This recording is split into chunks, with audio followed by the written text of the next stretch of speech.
Thank you. Respected chairpersons Rajkumar, Sarita, my respected teachers, colleagues, friends, juniors I have taught at Wadia Hospital. Immense pleasure to be here. Extremely proud because this lady is responsible for who I am. Well, she threw me a googly. She said, "You're speaking on leaky gut and PCOS." I said, "Who the hell is that? That's not gynecology, and I've never heard of it before." But she said, "Go, do what you want, but you've got to speak on that." We've all heard PCOD. We've been talking about PCOD, PCOS, clinical features, hyperandrogenism, androgens, oligoanovulation, everything. And we've heard about all the metabolic disorders, metabolic syndrome. We're all living with it. I am a big example for all those who have known me over the years. 30 kilos down, I still deal with it. But it is a challenge. And believe me, not one of us knew that the gut was somewhere associated with all of this. We all kept talking about it's your diet. And every time somebody said, it is because you eat too much. Then you don't exercise. Then you don't, you eat, but it's not how much you eat, it's what you eat. There was always a challenge. And then suddenly, over the years, oh, you're maintaining. Now you've lost it. Now, and trust me, low carb, Cambridge diet, keto diet. I've done just about all of it. And Shashank, if he was here, he would have sworn and said, "Don't allow this girl to talk on PCOS," because I call him up, "Shashank, what's new now?" Because I always wanted to reach that ideal BMI to see what will happen. And it never did. But after all of this mind-boggling thing, we got to realize that 1 in 10 women today are now associated with PCOS. Insulin resistance. I'm sure you've heard of all the best speakers today talk on insulin resistance associated with all your problems. Elevated androgens and chronic inflammation. Who knew chronic inflammation had anything to do with PCOS? But what is this insulin resistance? Like I said, 70% of women with PCOS show insulin resistance. The cells just stop responding sensitively to insulin. You land up with high blood sugar, excessive fat storage, and along with that, you do have a little bit of binge eating. Not that you want to do it, but it's difficult to fight it.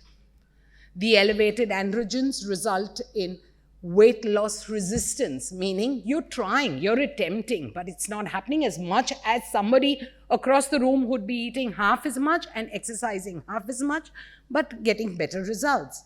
Hair growth in all the unwanted places, distressing hair loss from the head, cystic acne, irregular ovulation, and cycle disturbances.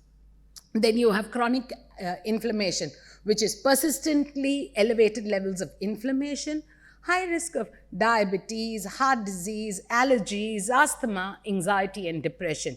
You heard a brilliant talk by Dr. Anuja, and you heard all of this. But did anyone tell you your gut had to do anything with it? But apparently it does. Leaky gut is actually the dysfunction of the intestinal barrier. The holes become small. The ones which are very small become larger, and they allow harmful substances like gluten, which is otherwise the basic of all our diets, bad bacteria and undigested food particles to enter into your bloodstream and cause considerable damage due to inflammation. And just for the record, human gut has more than 100 trillion microbes. All of this is essential in regulating metabolism, nutritional status, hormone imbalance, appetite, and inflammation. And leaky gut and microbiome disruptions definitely go hand in hand. What are the symptoms of leaky gut? Does everybody have it? Definitely not. Constipation, bloating, acne, a very weakened immune system, sometimes just a brain fog, fatigue, headaches, and you notice that most of these patients have got, they come back and tell you, we keep getting recurrent migraines, but this also is associated with your gut dysbiosis. Unexplainable fatigue and nutritional deficiencies. And all of us know metformin has always been the mainstay in the treatment of PCOS. And metformin by itself competes with B12 absorption. So that is where you realize that depression, B12 deficiency, and other nutritional deficiencies all go hand in hand with PCOS. What is this dogma theory? The dogma theory basically explains dysbiosis of the gut microbiota. High sugar, high fat, low fiber diet causes leaky gut. All of us Indians are used to our carbohydrate diets, which are dal, chawal, sabji and roti.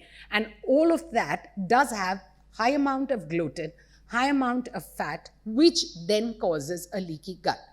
This leaky gut then releases lipopolysaccharides, which are produced by the gram-negative bacteria into your circulation, thereby leading to inflammation.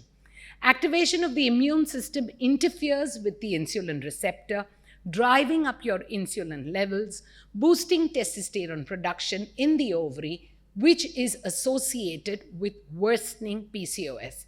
You can't say that it is responsible for PCOS, but it is found to go hand in hand. This is just to explain to you what the dogma theory says, and it's very well explained in this, where increased gut permeability leads to endotoxemia, which promotes the absorption of energy, activation of the immune system, inflammation, and that is what is associated with PCOS and hyperandrogenism.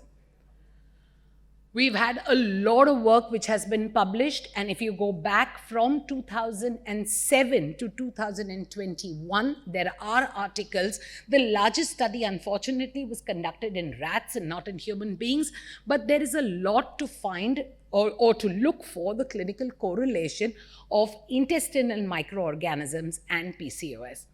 The genus levels of Lactobacillus, Escherichia, Shigella, and the bacteroids increased in patients with PCOS. There is relative abundance of the Porphyromonas species, the bacteroid species, and the Bloaceus species, and these were found consistently higher in PCOS. There are different tongue-twisting ones, but Roseburia was definitely one which was found lower in PCOS than in normal patients. Parabacteroids and Clostridium was also enriched in the PCOS category. Administration of probiotics, including Lactobacillus, Bifidobacterium, and Selenium, decreased the total levels of testosterone and thereby improves hirsutism. It doesn't decrease hirsutism, it decreases the consistency or the darkness along with your aldactones and definitely helps in hirsutism. Pro-inflammatory bacteria containing bacteroids play a very key role, a huge role in insulin resistance, hormonal disturbance, and inflammation. This was a study which they had published. It's the only human fertility study where probiotic supplementation and the effects on weight loss has been published, and it just came in the journal in 2021, and they actually studied the women up to 12 weeks, and they found a significant decrease in weight and BI, that is the BMI, through modulating gut microbiota. They put all these patients on prebiotics and probiotics and and symbiotics, and they found that they had better improvement. There are other studies which said that Lactobacillus gasseri, 2 doses continuously for 12 weeks improved your results, and Lactobacillus rhamnosus also for 24 weeks, which helps decrease your BMI and decrease insulin resistance. This was another study which showed the effect of probiotics, prebiotics, and symbiotics on the hormonal and inflammatory indices in women with PCOS, and this was the largest study in rats. They found that the sex hormone binding globulin and nitric oxide concentration increased significantly in the probiotic and symbiotic group compared to the placebo group. The free androgen index and the MDA concentrations reduced significantly compared to the placebo group. Using symbiotics and probiotics in women with PCOS thereby improve hormonal and inflammatory indices is what they concluded.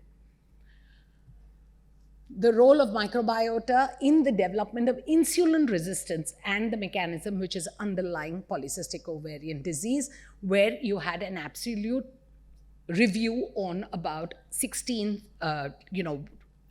articles which were published, and they found that the intestinal flora can regulate the synthesis and secretion of insulin and affect androgen metabolism and follicular development.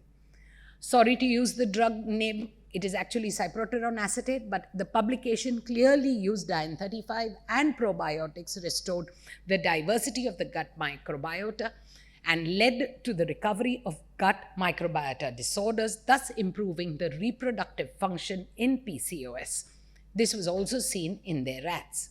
The high sugar foods may be one of the inducers of PCOS by causing intestinal flora imbalance and triggering chronic inflammation, insulin resistance, and production of androgen.